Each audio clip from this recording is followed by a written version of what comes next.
It requires something that most humans aren't willing to do. It requires being weird in the world.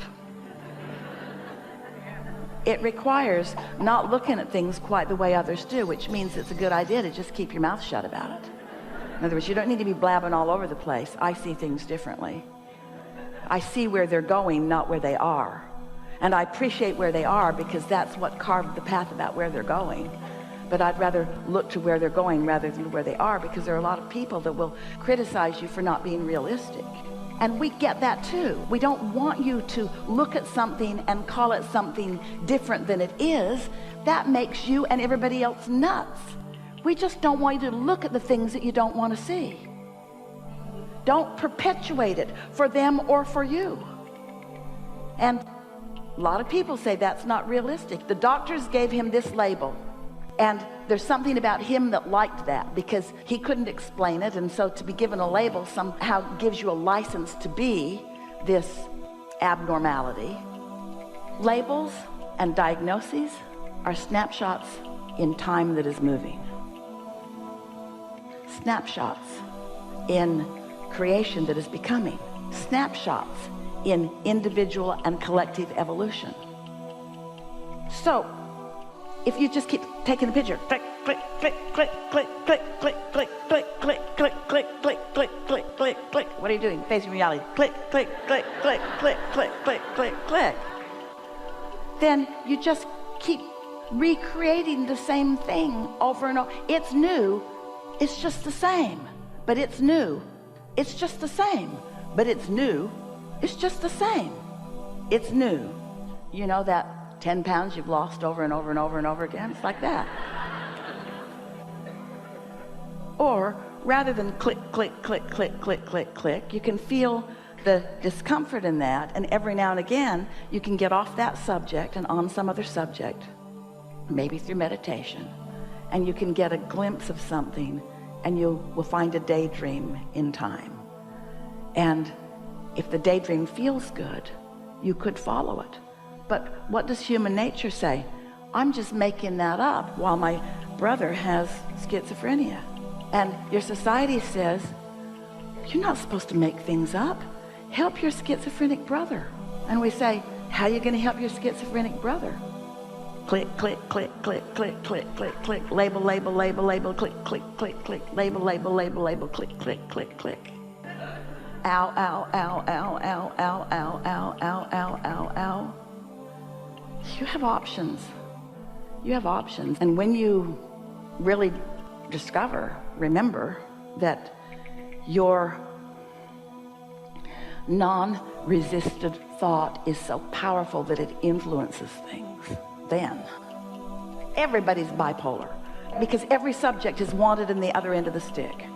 And we've noticed that those who have really, really, really, really, really strong desires have also an equally really, really strong sensitivity to the absence of it.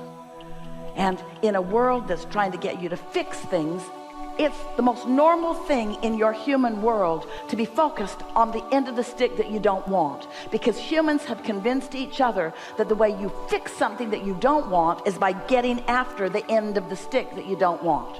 Wrestle it to the ground and kill it. There's a war against drugs, and a war against cancer, and a war against AIDS, and a war against teenage pregnancy, and a war against, and a war against, and a war against, and a war against, and a war against, and every one of those things is getting bigger, because there's no such thing as no in an attraction-based, inclusion-based universe.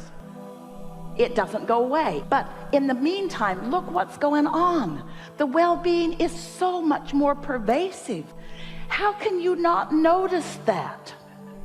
Just the 2 factors, the 3 factors, the 4 factors. Your Earth spins in its orbit in perfect proximity to other planets. That's a big deal. You hardly ever talk about it. And if it were not happening, you'd be talking about it, trying to fix it. The sun comes up and warms you. This perfect creation that you got way out ahead of before you got here. It's so wonderful. When you go to bed at night, your heart takes care of the blood flow in your body. And you never talk about it. How's it going? Oh, it's going really good. The sun came up again this morning.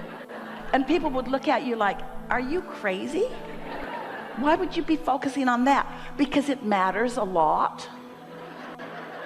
How's it going? The Earth spinning in perfect proximity to other planets. What's wrong with you? Well, I just thought I'd point out something really significantly good that's going on in my life. It's so significantly good. In fact, if things were showing up in your life experience, let's say you're watching television. Let's say you're not, but let's say you're watching television. Esther does. And let's say you're watching television and there is a perfect representation of well-being versus things that are going wrong. So you're watching television and it looks like this day looks outside. Feels like, smells like, it's well-being, like this is the bigness of all of this. So you're watching that on television and it's just pleasurable. Oh, it's so pleasant what you're watching. It's just beautiful and harmony and delicious and interesting and provocative, and you're just watching and you're just eating it up. And then across the screen goes zzz. You say, what was that? And a wise person who understands the proportionality of the planet said, oh, that was all the bad things that happened on the planet today, in comparison with all that other programming of well-being. And yet humans, because you're oriented to finding the thing that's wrong and using your practicality to wrestle it to the ground, so you pinch yourself off from the resources because you've forgotten that there are some steps. Step one is you see it and you feel it and it impacts you and you don't want it, but in that brief moment you know what you do want, and you launch through your telepathic vibrational ability to launch. You launch a request, you launch a determination, and the energy that creates worlds, your inner being and source, take that information and focus upon it completely. And that's why your Earth spins in its orbit in perfect proximity to other planets, and on and on and on and on and on and on and on and on and on. So step one and step two just happened. Step three is you meditate, you bask, you appreciate, you find reasons to feel good, you get into the receiving mode, and you daydream, and you witness the thoughts turning to things. You witness the evidence of universal forces and the well-being flowing through the creative energy of your ability to focus your mind, and you witness and feel the inspiration to move through and act and be a part of it. That's step three. And step four is you do that, you do that, you do that. You're so good at that. You're reveling in it so much that you're afraid you're going to fall out of the sky.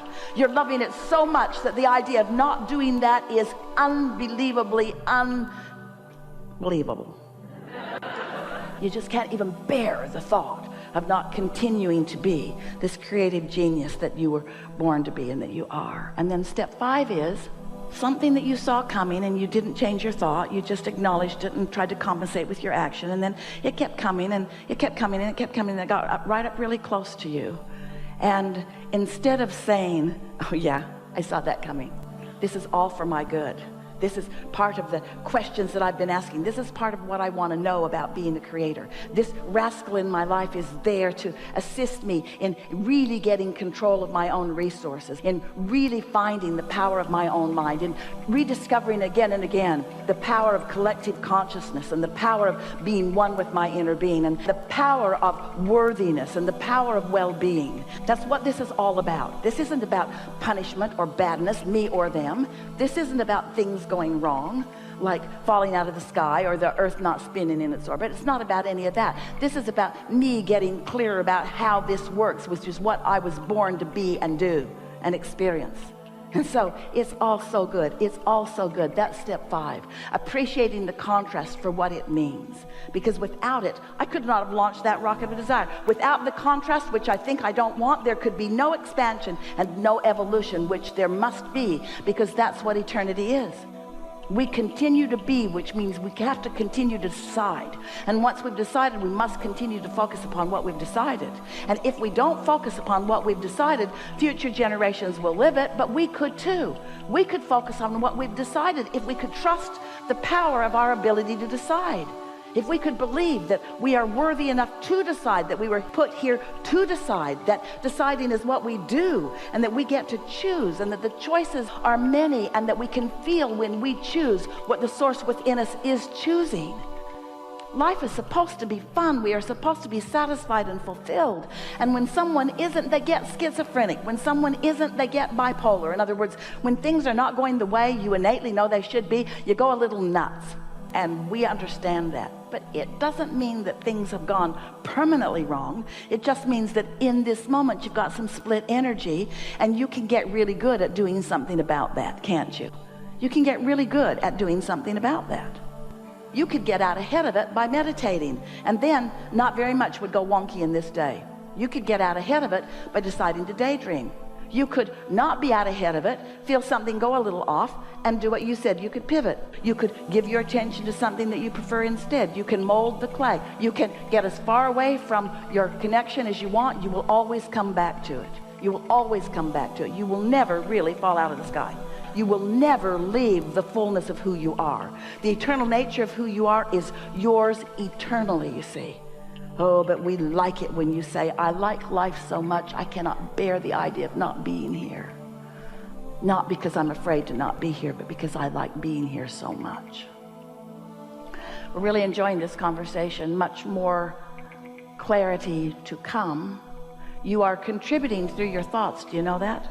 Can you feel the conversation evolving in response to who you are and what you want?